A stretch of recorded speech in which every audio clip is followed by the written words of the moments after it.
Aloha Aina, and welcome to Voices of Truth One-on-One with Hawaii's Future, brought to you by the Kiwani Foundation.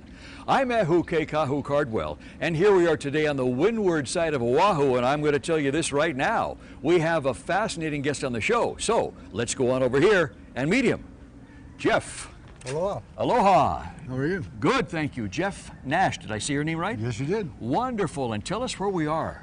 This is Habilitat, a long-term addiction treatment program and vocational training program. Wow, Habilitat, a long-term addiction and vocational rehabilitation. Wow, wow. And Jeff, before we go any further, I got to ask you, who is that you have on your shoulder? This is a rescued parrot.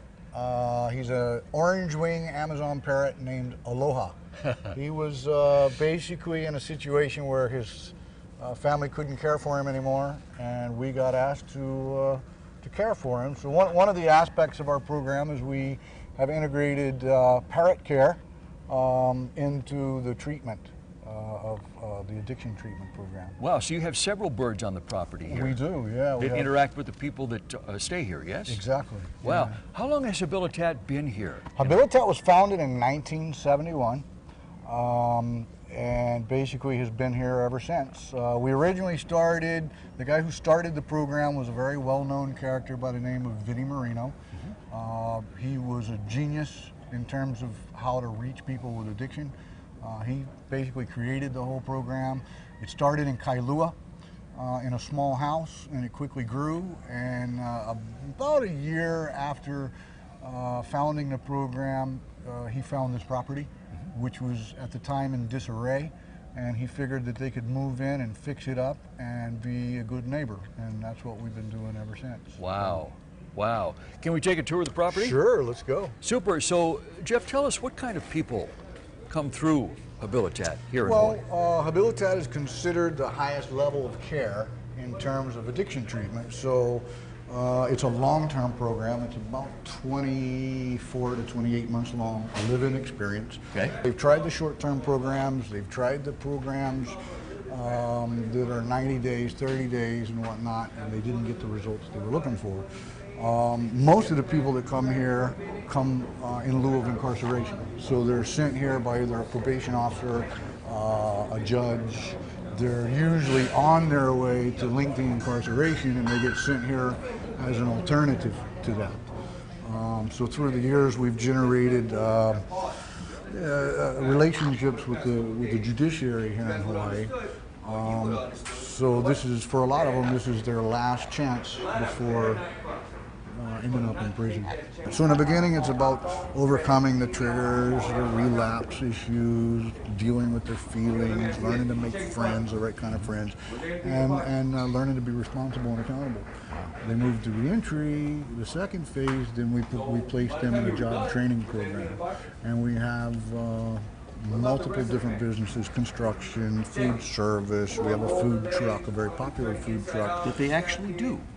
They do. So there's usually a staff member who's a byproduct. So most of us that work here, we went through the program.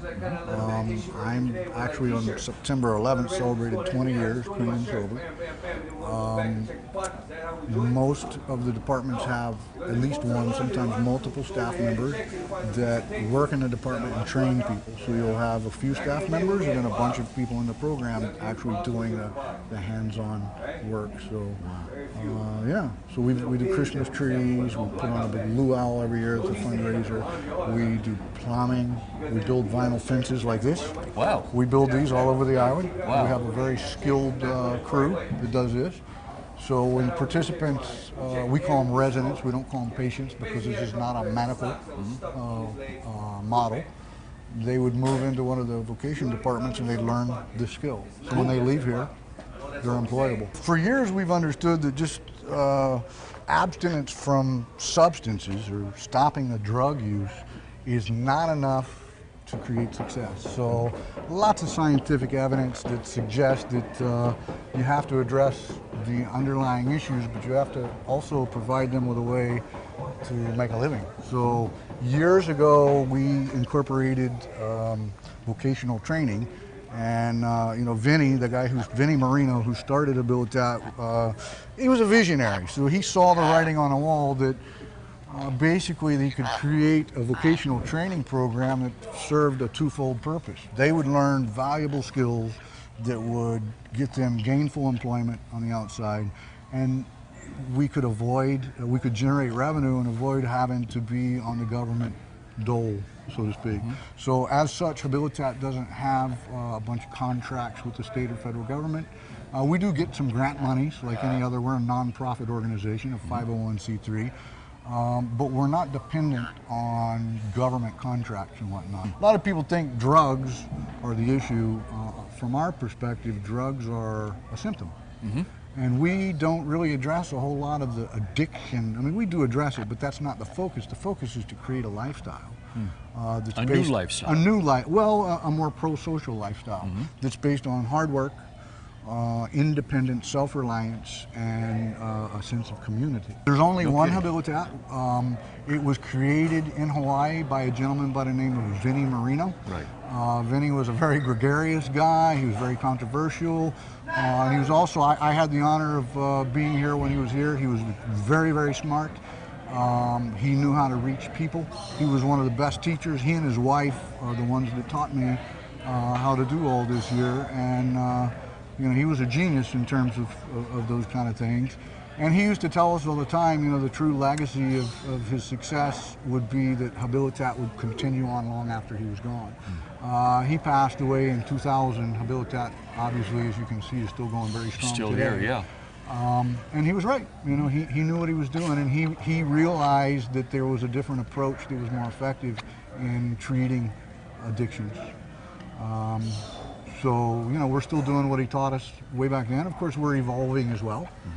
There's quite a few of us over here that attend training updates and things like that. And we've come into the 21st century, obviously, but the core values of the program are still very much the same. They're the core values that were passed to us by Vinny and his wife. Wow. So is it accurate to say there's no Habilitat outside of Hawaii? Nope, it's the only one. We have been invited through the years to open facilities elsewhere. Vinny, his thing was, no, we're going to do a real good job here in Hawaii. We started in Hawaii. We're responsible to Hawaii. So we concentrate on doing a really good job here. There's something that happens when you start to grow. You know, you may serve more people, but you start to lose the quality. So here we have we keep about 110 population. There's about 110 full-time participants here. We're all on a first name basis. So even as the executive director, they call me by my first name. I know each and every one of them. All the staff know each and every resident. And in that sense, it's like a big family. You know, it's like it's a simulation of a big family, or a very small community, if you will. So when people go through the program, they actually live here on the property. They do, yeah. Wow. So if you look up behind your right shoulder, that's the male dormitory. You can see there's bunk beds up there. Yep. And on the other side of the wall over there is the female dormitories. Pretty much everything that you see here was built by people in the program. All the buildings were built by participants. A lot of the materials were donated from organizations that wanted to support our efforts. In fact, I was here many years ago and I watched this building over here get erected. This building here, I watched it get erected. And you know, obviously when the participants are involved in actually building, you know, the buildings and everything, they're invested. So they're invested in a small community, and it makes them feel a part of. We've walked out a long pier here. What is this? Where are we now? Well, so this is the Habilitat Pier.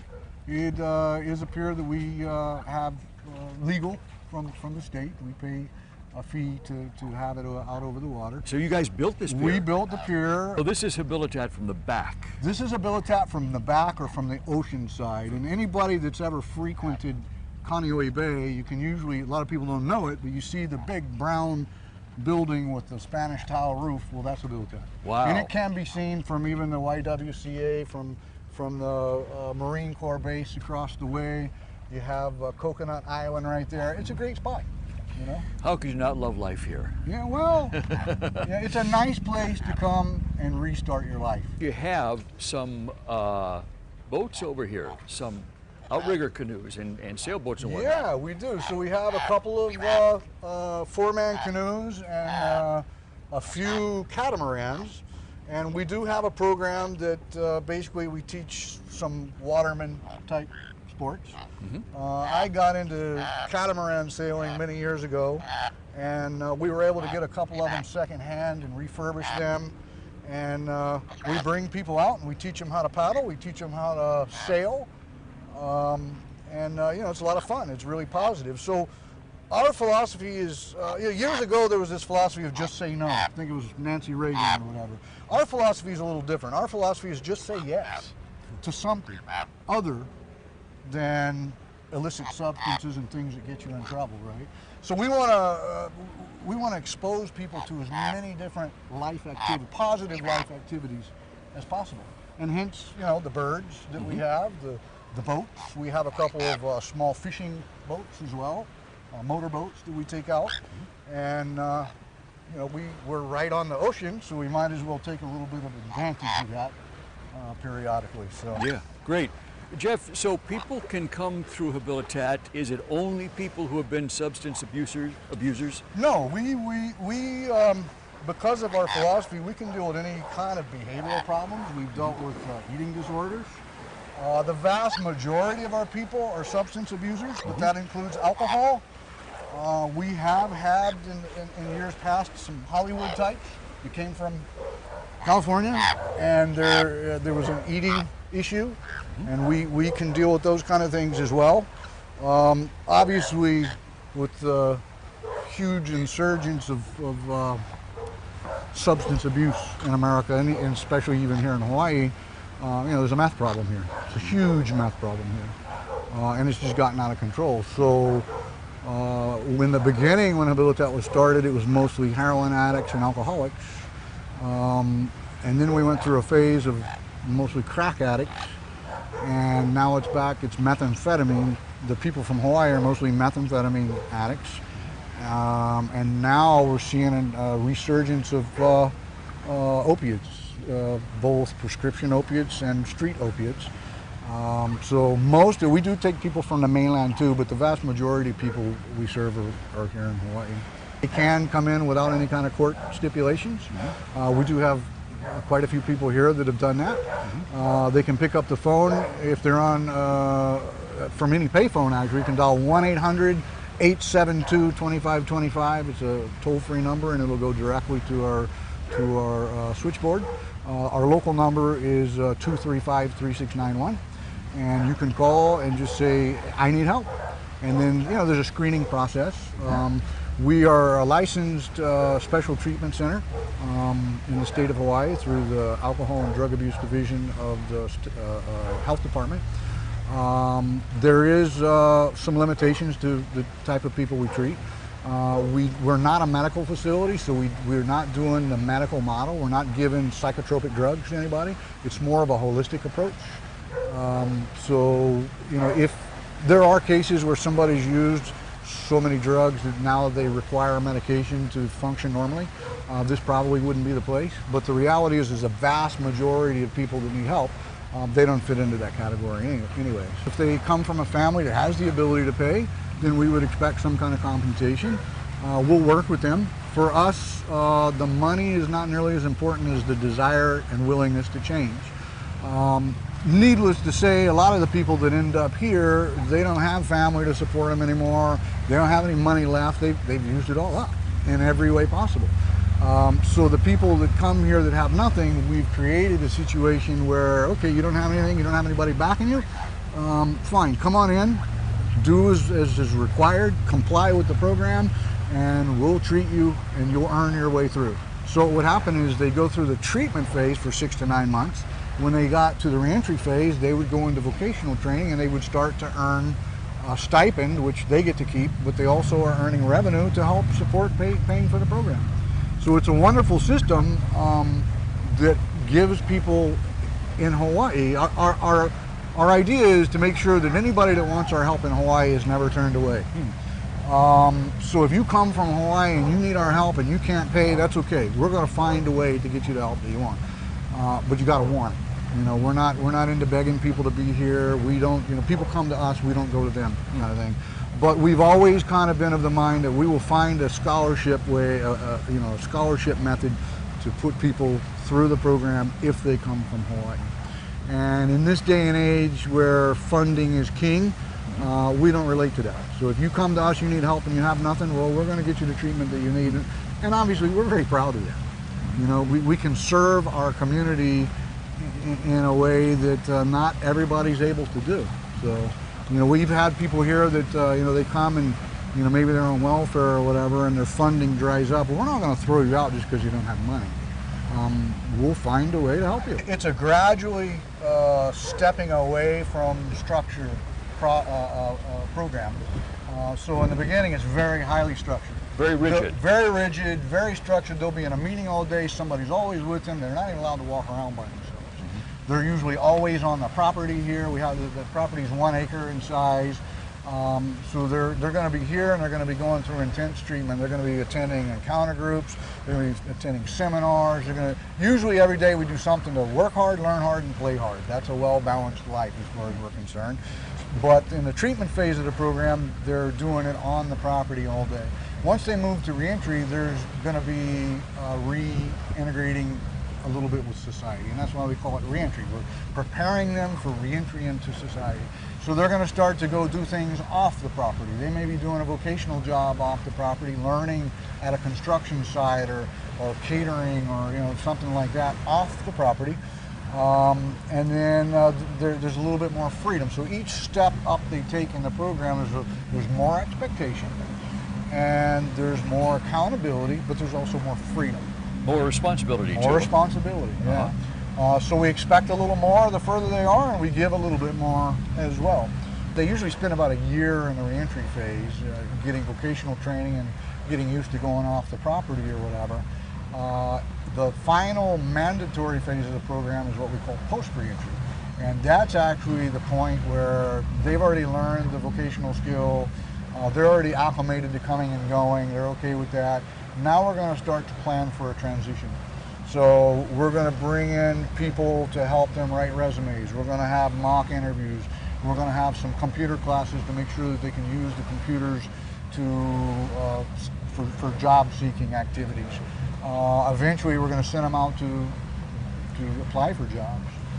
In a lot of cases, because of the training that they receive and our connections in the community, we're able to get them jobs. The work ethic that we teach people is astounding. So, you know, people like to hire people because they show up. We have very little tolerance for like, well, I can't come to, you know, we show up on time. Yeah. I've been here 20 years, I've never once missed a day of work and I've never once been late. So I'm supposed to set the example for everybody, right? And people are like, really? Yeah, I've never once called in sick, I've never been late, I've never missed a day of work, but that is the standard that we teach. That's the expectation? That's the expectation, and it is possible. And the philosophy is this. A lot of us come here and we're felons. I'm a convicted felon. You know, 20 years ago I was involved with drugs, I was involved in crime, I went to jail for it, I paid my dues, I did my probation or whatever, but here I am 20 years later, I'm still a convicted felon. So we have to teach people something that gives them an advantage, that gives them an edge. And the work ethic is certainly one of them. Mm-hmm. You know, if you have a guy who's got a great education and never been arrested, but he's always calling in sick and he's always late and whatever, but you got this other guy who, a long time ago, he was in a little bit of trouble, but he always shows up on time, he's a self-starter, he's motivated, he's loyal to the organization. Well, you tell me which one I know which one I would choose. Yeah, exactly. Yeah. Wow. So in most cases, we don't have any problem getting our people employed. You know, very rarely does anybody have a hard time getting a job, and that's by design. You know, the skills that we're teaching them are marketable skills. The departments that we have over here are geared towards teaching real life skills that somebody's going to want to hire you. Jeff, give me a rundown, if you would please, of all the different skill sets that you teach people here and the businesses that you run here to acclimate people to go back into society. So that's a really good question. We're very proud of the fact that we have a whole array of different programs. Probably the biggest one and the most popular one is our construction department, and we teach pretty much all aspects except electrical. Of that, you know, we build fences, we build brick walls, we can do pretty much everything. In fact, right now we're doing some remodeling. We're installing fish counters in all the Times supermarkets, so that's Really? also just doing that. Wow. Yeah. So somebody who leaves here could actually go out and get a job doing that. Exactly, make a living. and they do. Wow. I mean, they've been doing that for a very Wow. long time. So there, a lot of the construction companies will hire our guys because they're skilled and they have good work ethic. Okay, what else do you have? So probably one of the other oldest ones would be our sales and marketing department, and we're kind of known as the Christmas tree people. Wait a minute. The Christmas tree people? Yeah, so many years ago we started pre-selling Christmas trees, and we start in like August, and then we call you on the phone and you order your tree and give us your credit card number, and then we reserve a tree for you. Then we bring in trees from Oregon, and we do take care to get the very best trees. So our trees are not the kind of trees you would find at City Mill or Walmart. They're, you know, nice, very nice They're Christmas better trees. than that. They're better than that. They're a little bit more expensive too, but of course this is for a, you know, a cause. Right. So we've been doing that for nearly 40 years, I think. All right, so wait a minute, you got a marketing department you do that? Yeah, yeah. Can we see that? Yeah, sure. Come on in. It's right here. Actually, we're standing right outside of Oh, it no here. kidding. So, This right here? Yeah, this right here. So you'll see. There's a couple of guys right there that are there doing you some go. corporate Making the sales. calls. All the Christmas tree sales happen out of here. Wow. So we turn quite a few trees. We bring in about 10 container loads of trees every So year. how many trees do you sell per year? There's been some years that we sell about 10,000 trees. 10,000? Yeah. Wow. So we've been doing this a long time, and there's a lot of people that support us that way. So our theory has always been we don't want handouts. We want to provide either a service or a product and support us with that. So there's a lot of organizations that do a lot of, you know, just give me a donation. And not that we won't take donations. We'll take them and it's tax deductible. But it's kind of hard to teach people to be self-reliant and independent if you're not acting that way as an organization, right? So You got to walk your talk. yeah, you got to walk your talk. Yeah. And if you want people to buy into the whole mentality of what we're teaching, then you gotta do that as an organization. So years ago, our founder figured out that, you know, we're going to create a situation where we provide services, and we'll keep ourselves afloat that way. So what happens in August? They start making calls to our longtime customers. We have a database, and they'll call and sell them a tree, and then you know, come Christmas time, we provide them with their tree. Wow. So they're on break right now, but if they weren't on break, all of these cubicles here would be... Would be full of people making phone calls. Wow. We've talked about construction that you do here, train people in. We've talked about Christmas tree, the sales and marketing department.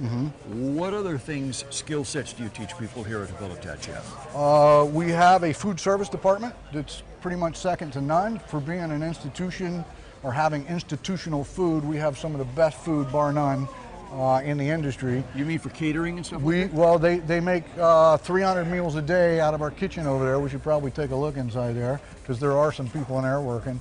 Okay. And then they do catering and they have a food truck. So they're running 3 different operations out of one kitchen. So our food one truck, of them is to feed everybody here. One of them is to feed everybody here 3 times a day. Okay. Another one is we do catering gigs. So we'll take food somewhere and we do everything from, you know, little birthday parties or little luau's to white coats and black tablecloths. You know, we have the capacity to do that for hundreds of people. Some years ago, we had to create an optional part of the program, an optional phase for people that aren't ready to leave. And you would think after spending 28 months, a couple years in the program, they get to the end, you would think, you know, I'm ready to get out of here. But you would be really surprised at how many people come and say, you know, I'm not ready to leave. I want to stay longer. So we created an optional part of the program where they can stay longer if they want to. Obviously, we have to be very careful because we don't want to institutionalize people. The whole point is to get people out of institutionalization. Yes. Tickle, tickle. He's a riot. Can you say something like, where's the kitty cat? Where's the kitty cat? Where's the cat? Here, kitty. Here, kitty. Well, sometimes he's here. It's only when you ignore them. Yeah. Is And when he'll they probably say it in a minute. Where's that kitty cat? But yeah, so we do have an optional part of the program where they can stay longer. You know, some people, they come here and they're on probation. and they want to wait till the probation's over for good reason or Sure. whatever. So in that case, we give them more freedom, a little bit more expectation, but more freedom. And yeah, we'll let them stay here for a while Wow. if they need to. You know, not everybody's the same. There are some people that come here and they need extended time. You know, maybe they, you know, in a lot of cases they'll come and they'll resist the change for a while, so they don't take full advantage maybe the first year they're here. And then they start to bite in, and well, they're already a year into it. So in some cases they may need more time. What a great setup and what a great tour you've given us today, Jeff, and that's where we have to leave it. Thank you so much. Please keep doing what you're doing. Don't stop, because it's obvious to all of us here that you guys are making a huge impact here in Hawaii at Habilitat. Well, thank you. So mahalo. Mahalo. And Pleasure to have you. Yeah, pleasure to be here. very And good. thank you to our viewers. Mahalo to you for joining me and Jeff, and aloha here at Habilitat, Hawaii. Remember, you can watch us on the web 24/7 on voicesoftruthtv.com, and you can visit Voices of Truth One-on-One with Hawaii's Future on Facebook. For the Kiwani Foundation, I'm Ehu Kekahu Cardwell, along with Jeff, and aloha, and until next time, ahui ho!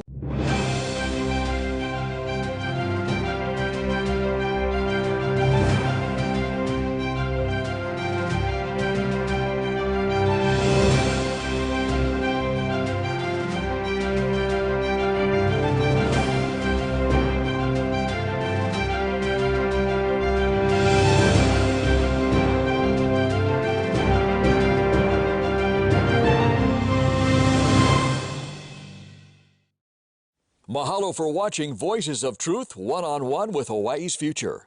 Watch us on the web 24/7 at voicesoftruthtv.com. You'll find all our shows, including this one, in case you want to see it again or share it with family and friends. Also view our weekly video commentaries at freehawaiitv.com. And check out our blog, published daily, at freehawaii.info. It's all part of the Free Hawaii Broadcasting Network.